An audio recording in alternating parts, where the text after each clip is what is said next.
بسم اللہ الرحمن الرحیم۔ شروع اللہ کا نام لے کر جو بڑا مہربان نہایت ہی رحم والا ہے۔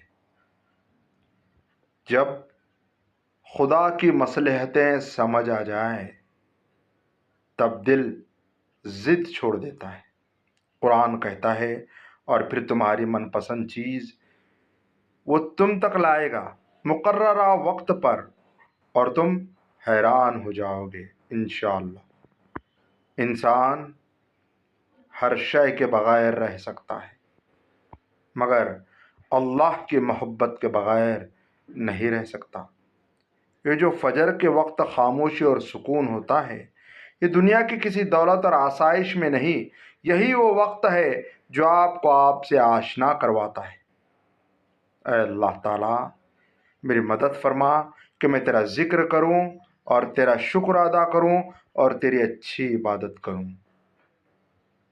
دوسروں کو سمجھانا مشکل ہو جائے تو خود کو سمجھا لینا بہتر ہوتا ہے۔ ٹھوکر بھی انہی کو لگتی ہے جن کو رب نے تھامنا ہوتا ہے۔ سب سے خوبصورت احساس یہ ہے کہ وہ دعا حقیقت بن جائے جو آپ کے اور اللہ کے درمیان ایک راز تھی۔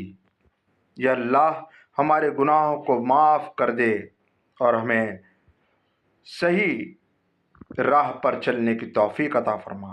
دنیا کی تین حسین جگہیں، خانہ کعبہ، روضہ رسول صلی اللہ علیہ وسلم اور ماں کی گود۔ قرآن پاک بار بار کہتا ہے نا امید نہ ہو، کمزور نہ پڑو، غمگین نہ ہو، بے شک اللہ ہر چیز پر قادر ہے۔ صبر کوئی کمزوری نہیں ہوتی، یہ وہ طاقت ہے جو ہر کسی میں نہیں ہوتی۔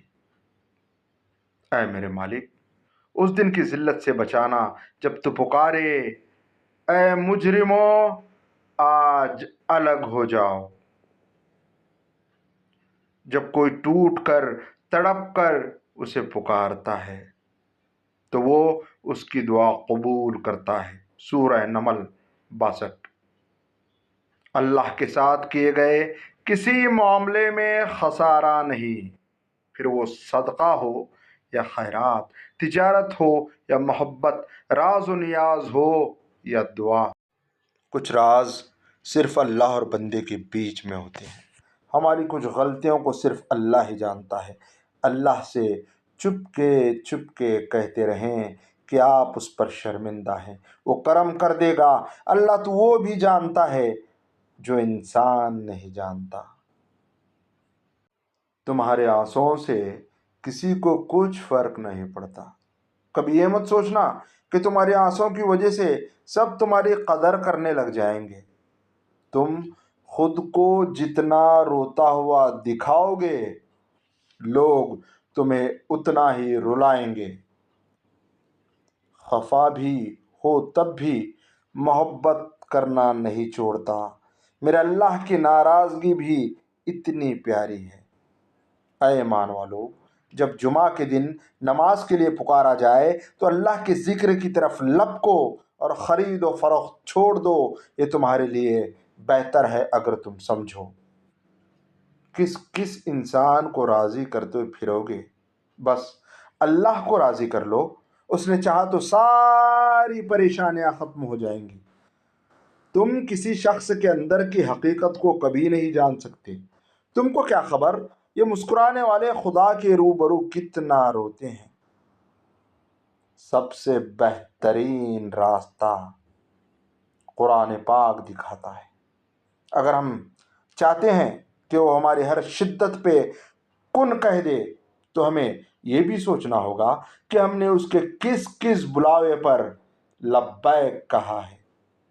غلطی ہو تو مان لیں اور غلط فہمی ہو تو دور کر لیں، یہی اچھی اور پرسکون زندگی گزارنے کا سلیقہ ہے۔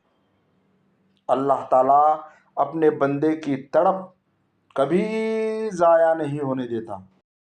سورہ کہف میں ایک سبق ہمارے لیے یہ بھی ہے کہ جب کچھ ایسا ہماری زندگی میں ہو رہا ہو جس کی سمجھ نہ آئے تو ہمیں صبر کر لینا چاہیے، کیونکہ ضروری نہیں کہ ہمیں ہر چیز کی حکمت فوراً ہی سمجھ آئے، بلکہ کبھی کبھی یہ باتیں وقت کے ساتھ ساتھ سمجھ میں آتی ہیں۔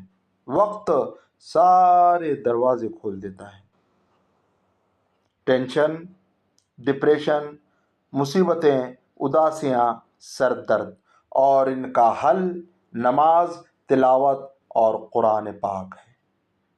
اللہ تعالیٰ فرماتا ہے، ہم دیکھ رہے ہیں تمہارا بار بار آسمان کی طرف منہ کرنا، تو ہم تمہیں پھیر دیں گے اس کی طرف جس میں تمہاری خوشی ہوگی۔ البقرہ۔ جلدی نہ کریں کھانا کھانے میں، کوئی بڑا فیصلہ کرنے میں، کسی سے محبت کرنے میں، کسی شخص کو مکمل جاننے میں، کسی شخص پر مکمل اعتبار کرنے میں، کسی کے کردار پر رائے قائم کرنے میں۔